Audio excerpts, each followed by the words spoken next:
Okay, we're going to talk about what I call the big three. So this is very important to understand as you move into the training program, because some of the exercises, some people, are curious as to why we're doing this. So this is going to give you an explanation as to at least the three very important things that we talk about in almost all the videos. So the big three, starting from the ground up, like we always do with our exercises. The first of the big three is center of gravity. So anytime you're doing any activity, it's important to figure out where you should be placing your center of gravity, either on your feet or your knees or whatever, and we're going to talk about it from a standing position.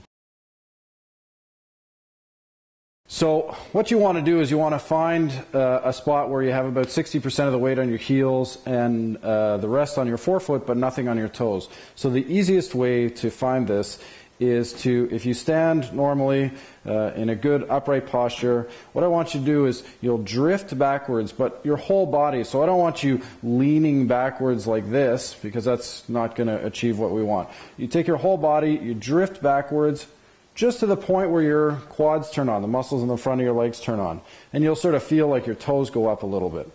You'll hold that position for a second, just so you're stable there. Then what you're going to do is you're going to drift your whole body forward very slowly, and as you move forward, eventually what will happen is the leg muscles here will just shut off, and they'll become more relaxed. When that happens, you should feel about 60% of the weight is in your heels, 40% of the weight's in your forefoot, and you have no weight on your toes. Your toes are there to help balance you as you move around. This is a very important feeling to memorize.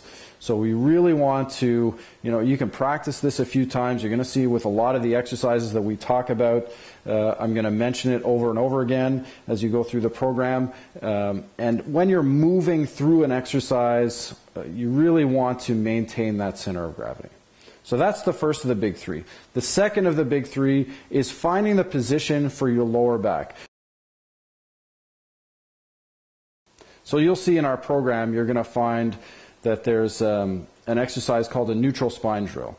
And all it really is teaching you how to tilt your pelvis. And what we're trying to teach you is we're trying to teach you how to position your lower back in that ideal position, how to be aware of the movements in your lower back. So it's very, very important to practice and learn, because a large majority of the people do not know how to do this properly.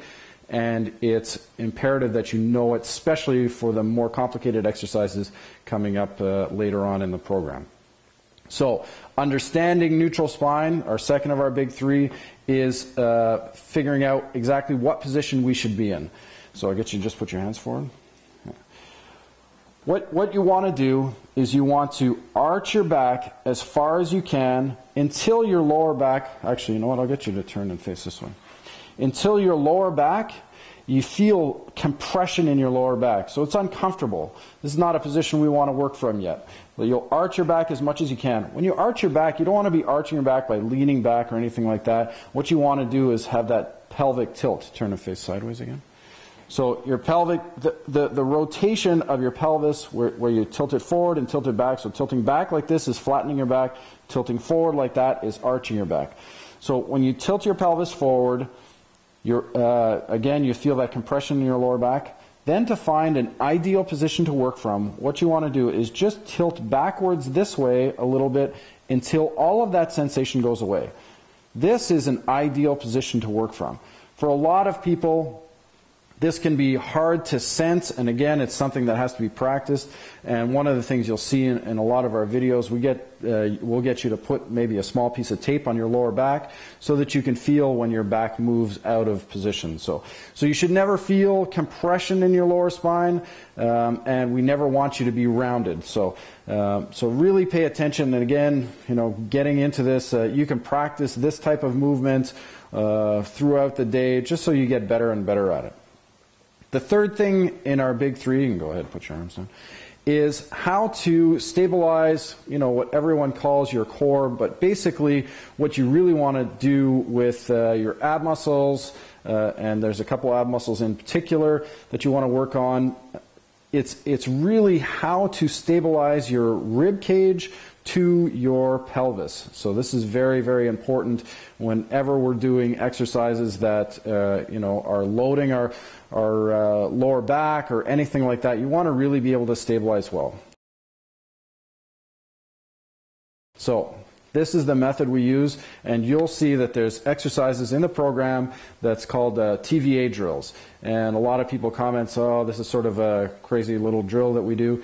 The TVA drill is going to teach you more than many of the other exercises you'll ever learn on how to protect your lower back and keep your body stable.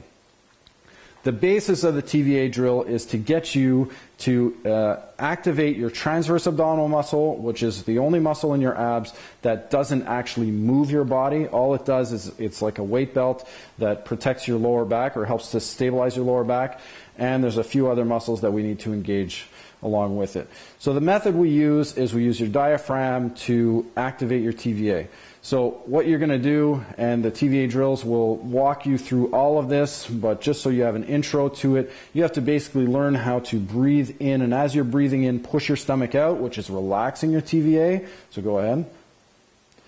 Then you breathe out, and as your diaphragm comes up when you breathe out, you're pulling your stomach as not as concave as possible, but definitely concave below your rib cage. Okay?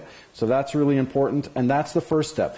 The second step, once you have that and you learn how to really activate the muscles on the sides of your abs here, then you need to do what we call bracing. I'll get you to turn sideways. Just move over this way a little bit. So you breathe in, push your stomach out, you breathe out, pull your stomach in, and then what we want you to do is really push to the outside. So you can actually take your fingers here, just relax your abs. You can take your fingers here, dig them into the side. When you pull your TVA in, what we want you to be able to do is actively push your own fingers out from the side. So push my fingers away. So you activate the muscles on the sides of your abs. That will push your fingers out, and that's what we call bracing. So now you have your TVA is active, muscles on the side that are stabilizing your rib cage to your pelvis are active, and you're properly braced. Okay? So that's the big three. Center of gravity, figuring out where your neutral spinal position should be, and how to properly activate your TVA and brace.